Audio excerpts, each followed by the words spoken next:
le gustaría escuchar un episodio en español, por favor escuche el siguiente episodio. Good morning. My name is David Fuentes, and I'm part of the team of La Incubadora podcast. La Incubadora podcast is part of the Economic Growth and Business Incubator, a local nonprofit with the mission of providing training, coaching, and support to aspiring and existing business owners who face barriers to growing a successful business. This is one of the most important episodes we have had. The dream of all business owners is to have a rental or purchase contract in a commercial space. But being small investments, they rarely find a real estate agent who wants to work with them. Without the external support of an expert, they can enter into very bad contracts that can catastrophically harm an entrepreneur. And so today we have invited Lezlie Tram to talk with us about this very important topic. Lezlie Tram Lee is a highly accomplished leader and entrepreneur. She is the founder and CEO of LT Commercial Group, a commercial real estate firm that focuses on providing guidance, opportunities, advocacy, and support to small business owners and minority communities. Lezlie has been managing her own businesses since the age of 22, continually helping business owners to navigate through do's and don'ts and how to avoid making costly mistakes. She has been instrumental in helping numerous minority small business clients find retail locations, start businesses, and overcome language barriers with contracts, leases, negotiations, and communications with city officials. After almost a decade of real estate brokerage, Lezlie formed LT Development Partners in 2020, where the ultimate goal is to create an inclusive and thriving community. Lezlie believes in empowering others to dream big and work collaboratively to build a better future for our community. She has been recognized for her outstanding leadership and achievements. She served as the president of the Austin chapter of the Asian Real Estate Association of America's Austin area chapter. She has received the Austin Area Under 40 and the Globe Street Woman of Influence Award, and was recently featured on the May 2023 cover of Austin Woman Entrepreneur. On top of that, Lezlie is also a mother of two beautiful daughters. Her favorite pastimes are yoga, reading, and spending time with her friends and family. And so without further ado, I welcome our very special guest, Lezlie Tram. How are you? I'm great, David. Thank you. Thank you for the really warm introductions. I appreciate it. Yeah. No, thank you. Thank you for taking the time to share your expertise with our small business community here in Austin and our listeners that are here joining us virtually. And so, Lezlie, how did you get to be a commercial real estate agent? David, thank you for the questions. And for me, I was a small business since I was 22, especially, in the brick and mortar space. Going through, owning a salon, owning restaurants myself, and also, starting a business as an immigrant and minority as well. So I see the small community doesn't have a proper representations, and especially understanding what are you renting, what the space are you renting, to finding the right places for your business. So that's why about 10 years ago, roughly about 8 to 10 years ago, I got into real estate, and I figured, it's very our community needed a voice and also needed help with understanding the challenges and the complexity of the commercial real estate. So that's why I became a commercial real estate representative. Yeah. No, that's a great story. It sounds to me that you're a trailblazer who's focused on empowering folks, especially those who don't know how to navigate these really complex systems. Mm-hmm. And so for those who are listening, how would you explain what you do? What is it that a commercial real estate agent does? Yes. So in commercial real estate, it's a majority of the people, when they hear real estate, they think, buying house, selling houses. But in commercial world, it's very, very, very large and very different than the residential. Everything related into buying a piece of land, building a building, putting a space into rent, or into service, or building it so you can open your business in there. Those we call, in general, we call commercial real estate. Even apartment complexes, commercial real estate. And so because the complexity and the differences between the type of use of the businesses, or the type of use for the user, that's why there's so many variances that you have to understand what go into it, what structure they have behind it. And so the for me, I see is depends on what you need. This is the most important thing, is what do you need? Are you needing a space for your cleaning service, or are you needing a space for a daycare, or are you needing a space for a hair salon? So that's very important. Yeah. So this service is very specialized, Very depending on the needs. Yeah. Okay. And so the representations that you need an agent and a broker to understanding what you need and find the right space for you. This is example, like no two doctors the same, right? They can be, an optometrist, or they can be, a dentist. There's two different doctors that you can call them, this is a dentist, or this is an optometrist. Sometimes they have a doctor degree, but it depends on what type of doctor they are, what they specialize in. So you have to understand, they have to understand more and have a knowledge on it in order for you to help you better with the leasing. And for us, like tenant representations is different than landlord representation. So if you do landlord representation, you representing the landowner or the property owner. But the tenant representations is representing the business owner, the small business owner, anybody that needing a space for their business to put a business inside. That's called tenant representation. Okay. No, that is extremely helpful. And kind of understanding the process a little bit more. How much do you charge for your services, and what type of businesses do you see that are that approach you for your services? Yes, we've been representing the tenants for the past probably 8 years now. That's when I start my business with. I start with representing small restaurants owner, and then I represent, from nail salon, restaurant owner, hair salon, doctors, dentists, chiropractor. So all these small businesses that come to us for representation, and most of the time, when the owner or developer of a commercial project, when they open up a project, they also have a budget that they will allocate for like a broker like us to help them find tenant and bring them in. So most of the time, the landlord and the property owner will then pay a commission for us to go help them find tenant, but get the proper representation. And even with our license, we want to make sure that the tenant have the proper representations. So that's why when you sign what we call a rep agreement, which is representations agreement, when they sign that, we are 100% representing that tenants, which is that business owner.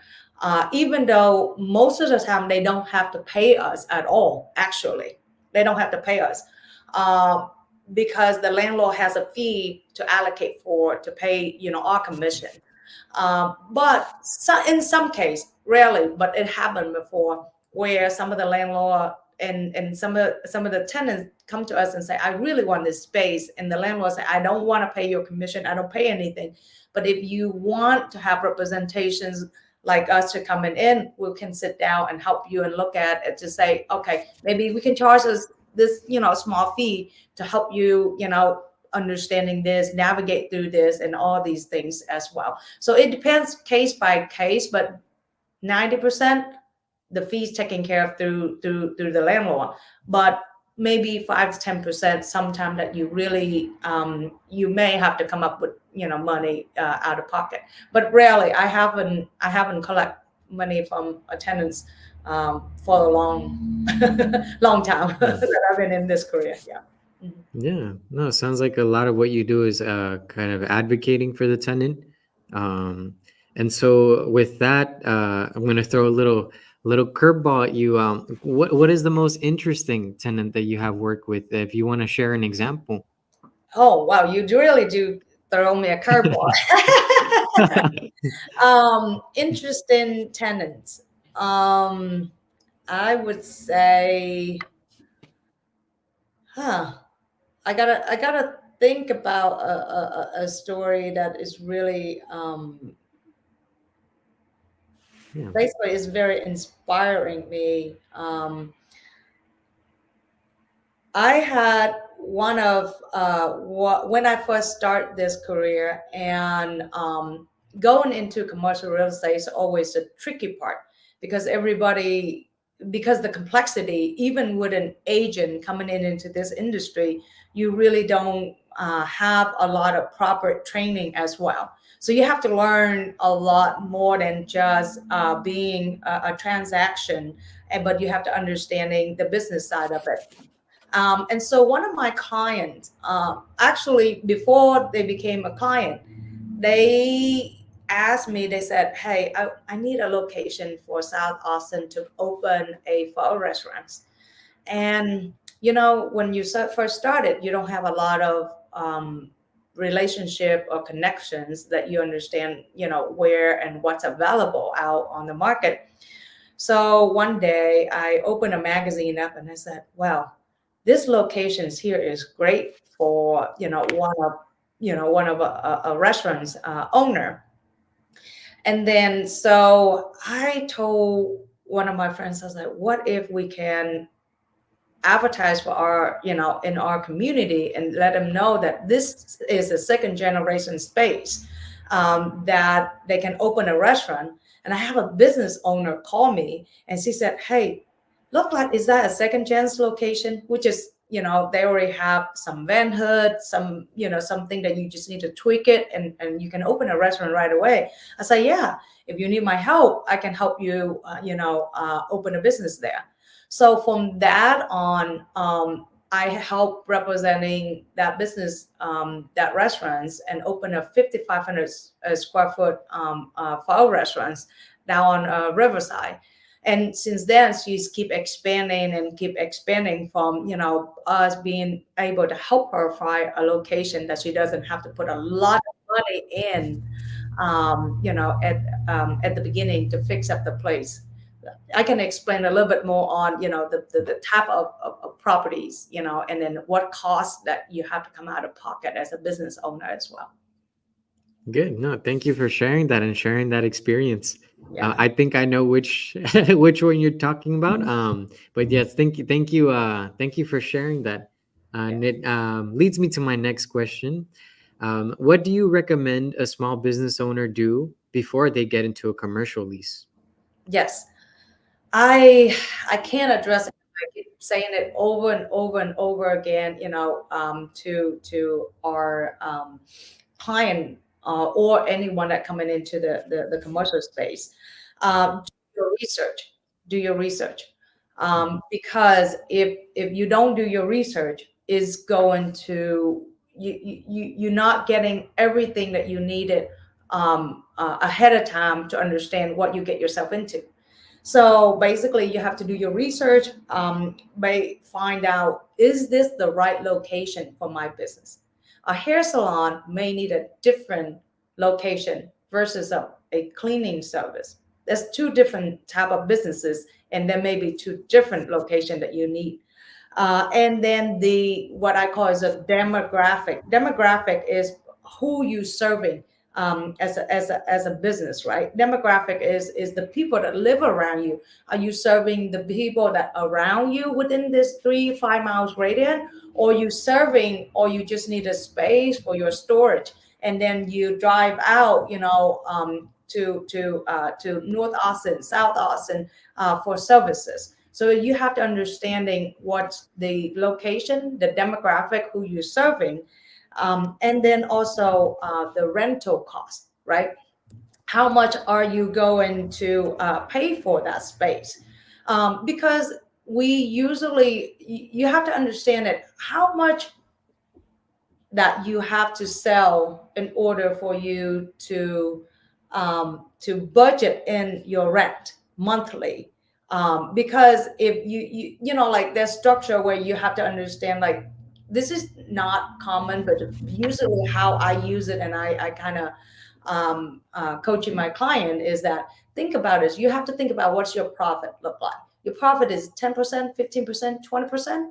Then from that 20%, does mean that if you bring in $100, $20 should go into your profit. And how much is your expense? What is your fixed expense, and what is your, other very expense? And so you have to budget it in 20, 30, 40% of your expense. So how much is going to your rent? So that's another thing, is what is this rental rate equal to how much you make in it? Can you afford to pay that? And then the lease term structure, those are very crucial. A lease is almost like as long as a marriage. Actually, it's some marriage 3 to 5 years, 10 years too. So you gotta really know, understanding what structure you have in there in order for you to prepare the lease, and anticipate what you have to deal with, because the leasing inside in the lease term is also have an escalation where, every year it changes. It's not staying the same. Or you adapt to, the budget that you already have in place. And then also, is this space like a built out space? Is it a vacant space? Is it a show space? We call it show space because it's had nothing inside. I have no AC, no electrical, no plumbing, nothing. Or is it a second gen space like my clients, that I found them a second generation space where it's already have plumbing, it already have this, so it costs less for them to come in and build out. All you need to do is, reconfigure to fit what you needed, right? And then also, is there a what we call it tenant improvement allowance? Sometimes the landlord give concessions for you to come in, and then give you a concession to fix up the place as well. So that's something that you need to know, learn how to ask, right? But you have to structure it the right way. So when you ask for it, why does it make sense for them to give you this certain amount? Because how long you'll be there, how can you improve the space and make it better, right? And then also another part people don't realize, is it a gross lease, or is it a triple net lease, or is it, because the gross lease is everything lump sum. Think of it as an apartment lease. That's a gross lease. Everything included in it, except your electrical and your water and your gas, maybe, and your internet. Yeah, cable. But in triple net leases mean that you pay the landlord a base rent, but every year there is taxes, insurance, common maintenance area, and sometimes, the property management fee. Everything else would lump sum into what we call it an annually prorated, that they will prorate it, and they want to make sure how much the landlord paying for it, they pass through to you. So every year will changes on the triple net, the expense, what we call is pass through expense. And so that's something that I do recommend business owner should look into it, find somebody that know these things and understand it. And so when they put it in their business plan, it'll help, with what they know what to deal with. Yeah. Thank you, Lezlie. That was a lot of information, and so we're grateful to have experts like you that are willing to help the community and navigate it. So the information that I got is research the location, understand the demographic that you're serving, understand the rental costs, and then investigate the lease structure. Very important. Also, whether it's a shell space that has to be developed or a second gen space that already has the necessities and utilities. You mentioned the tenant improvement allowance, and whether it's a gross lease or triple net lease. Yeah. So that is a lot of information. Thank you for sharing that. In addition to that, are there any documents that these business owners have to prepare, that the tenants might have to prepare? Yep. And I always, so for the document that, for a small business owner, depending on where you're at in your journey, as an entrepreneur. If you just start off, I would highly recommend that you should prepare what I call it, like not a full, you don't have to do a full pages and pages of business plan, but you should have at least 3 to 4 pages before you go into business, with knowing that you're going to lease a space. And the landlord will ask you these things. The first thing is they're going to ask you, who are you? Your background, because they always want to know who behind this business, right? The second thing they're going to ask you is your vision. What is your vision? What do you want to do? How do you want to grow this business? And is this the right business? Sometimes it's like, is it the right business for you? But sometimes the landlord also looking at it is like, is it the right business for me to bring it into my shopping center too?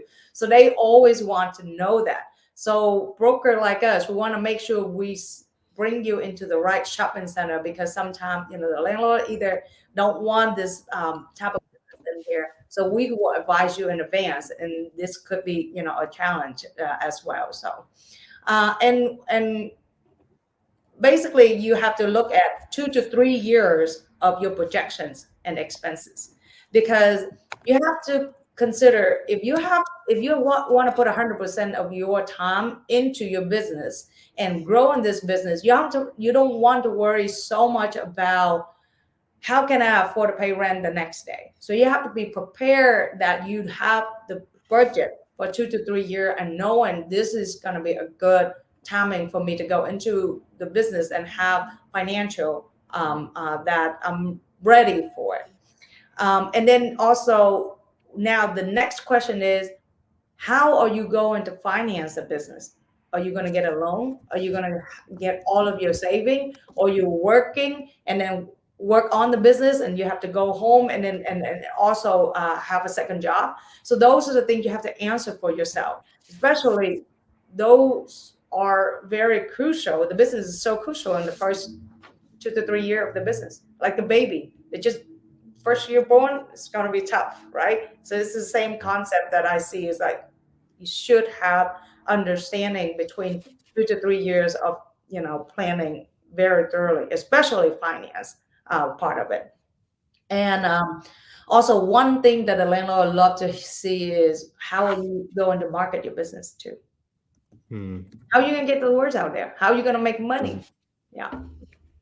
Good. No, something we like to tell our constituents here is, no matter how big or small your business is, a business plan is always useful.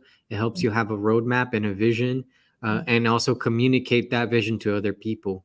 So I'm glad that's kind of that you're reiterating that in the context of looking for a commercial space.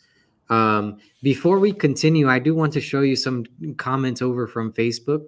So we have AC Ob here that's saying great tips, location demographics. We have Yolis Rodriguez, super important information. So we see some viewers already really appreciating your insight as a commercial real estate agent. So thank you very much. Lezlie, what is a very common mistake that you see small business owners making when they sign a commercial lease? Whew, boy, a lot.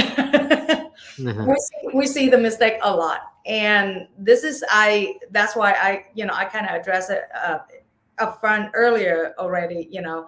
That improper planning for the first 2 to 3 years of your business, and not setting the right budget for it.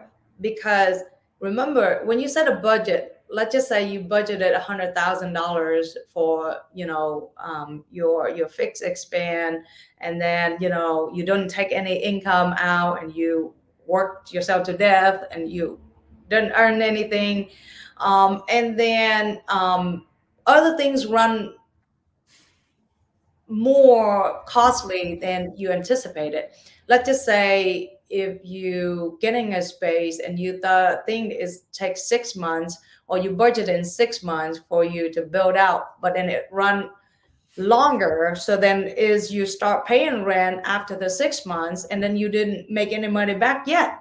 So these common mistake that I see a lot is not adequately budget and not doing enough due diligence upfront to see, is this feasible budget for me to put in my to be anticipate that we don't run out of money before we even started, right? And then sometimes they don't know how long it's going to take them to build the space, and then sometimes you get the wrong contractor and they drag their feet longer too. And then when they drag their feet longer, who's the one that had to pay for it? The business owner, which is you.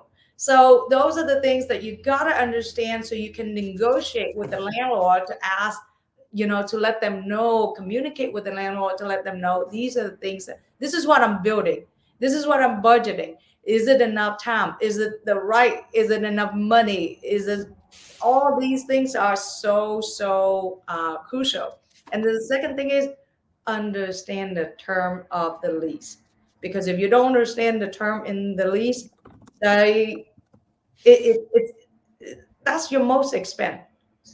The first day, the first day of the first day of the month, the first check's going out is the rent. So you got to understand the term of the lease as well. And you don't have to do it alone.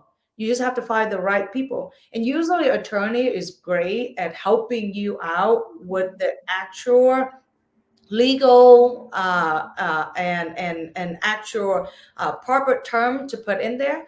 But the commercial broker like us, usually we understanding the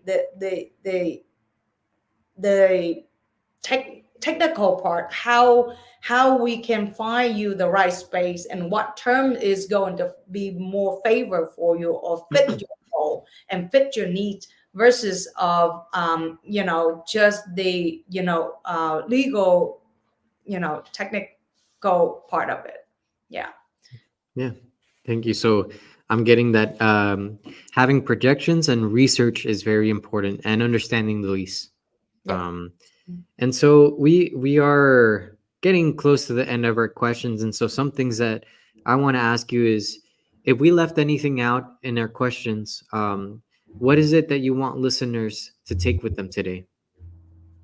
Absolutely. Yeah.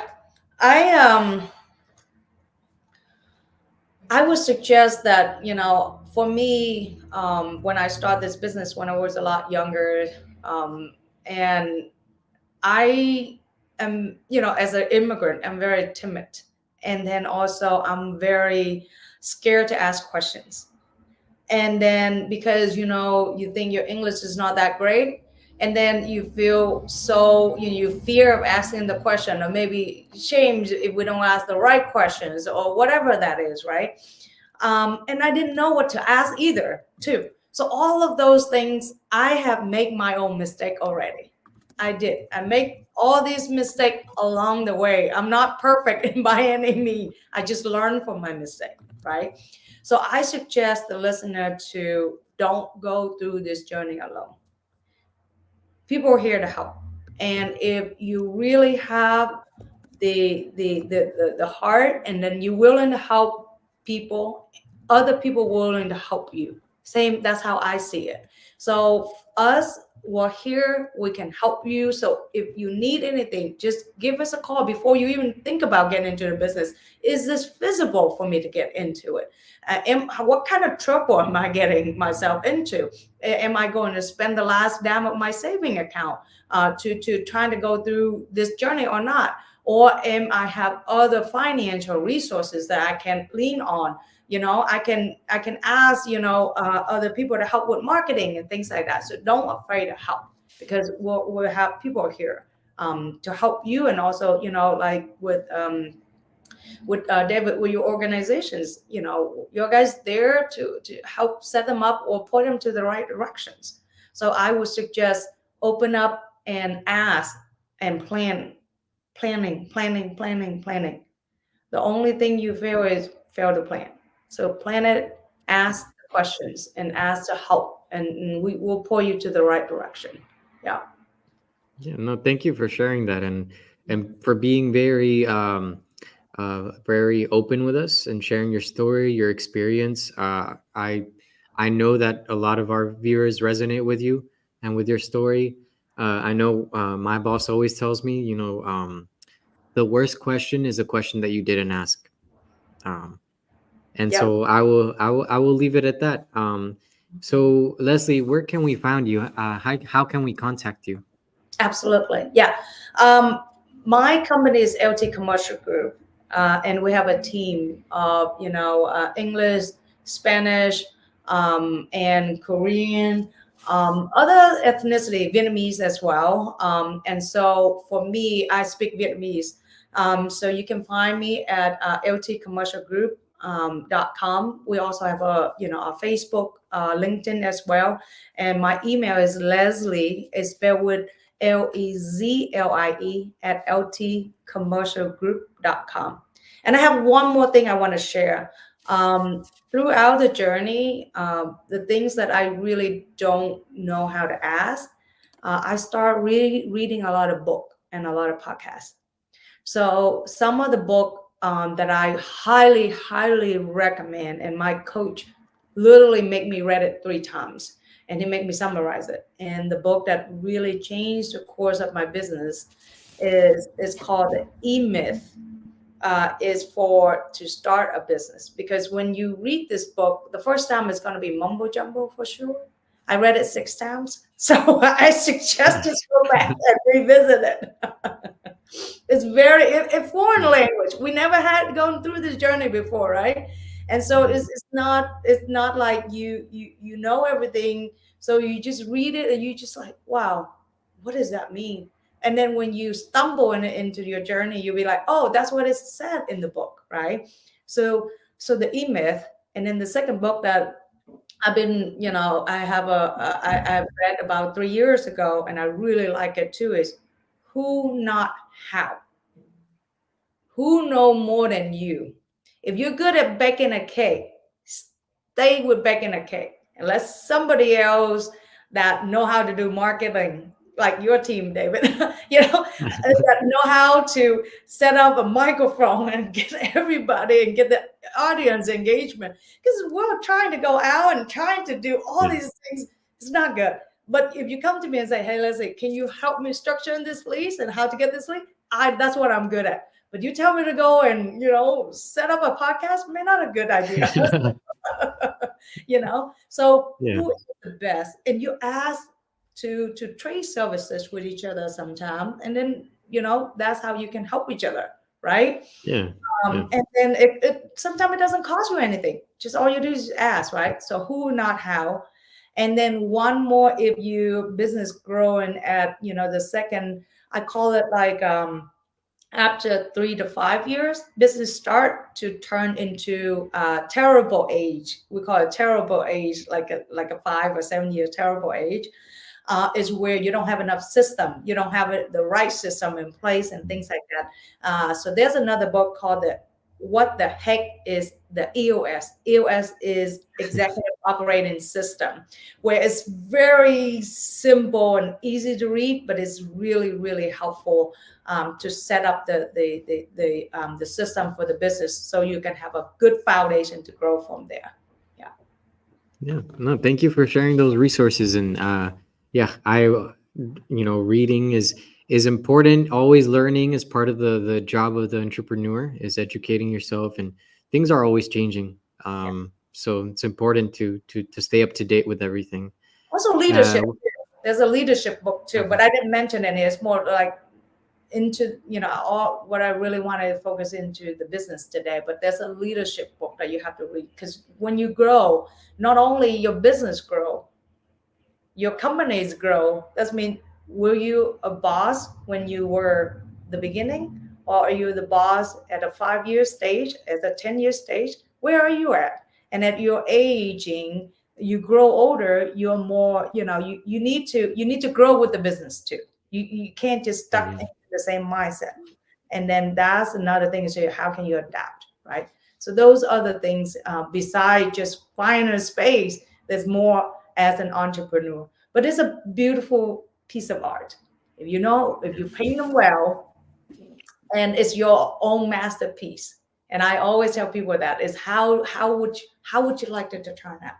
And it's up to you as an entrepreneur to make it happen the way you see it. Yeah, Definitely is a journey.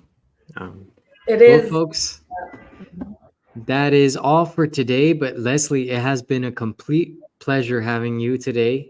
Thank you once again for sharing all this incredible information. And I think it's very useful because it's specific to finding a commercial real estate lease. But then you ended up talking a bit more about your story, and I think that's very impactful. And turn it into something about personal growth and growth as a business owner as your business is growing.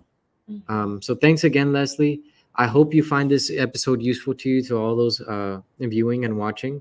If you know someone who could benefit from listening to this episode, please share the link. Please share the link to this episode with them.